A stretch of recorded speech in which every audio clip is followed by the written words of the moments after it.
అందరికీ ప్రైజ్ అల్లాడు. ఈ రోజు దేవుడు మన కొరకే అనుగ్రహించిన వాగ్దానం యోబు గ్రంథము 5వ అధ్యాయము 9వ వచనము. ఆయన పరిశోధింపజాలని మహాకార్యములను లెక్కలేనన్ని అద్భుత క్రియలను చేయువాడు. ఈ లేఖన భాగాన్ని మనం చూసినట్లయితే యోబు మరి దేవునికి తనను అప్పగించుకొని శ్రమని ఏమాత్రం లెక్క చేయకుండా దేవుని సన్నిధానంలో యథార్థంగా మొరపెట్టి ఉన్నాడు.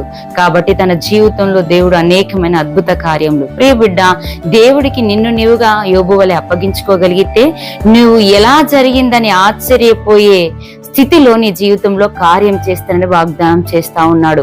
మనుషులను బట్టి కలుగుతున్న శ్రమలను బట్టి కృంగిపోకుండా దేవుని మీద ఆధారపడి దేవునికి నిన్ను నీవు ఎప్పుడైతే అప్పగించుకుంటావో నీ జీవితంలో దేవుడే అద్భుతం చేస్తాడు. ఇటు లేఖన భాగం మనందరి పట్ల నెరవేర్చబడును గాక. ఆమేన్. ప్రార్థన. సకల ఆశీర్వాదాలకు కారణభూతుడు వహించిన నా పేపర్లకు ప్రాచీనికి వందనాలయ్యా. ఈ దినం మీరు మా కొరికి అనుగ్రహించిన వాగ్దానాన్ని బట్టి వందనాలు ప్రభా.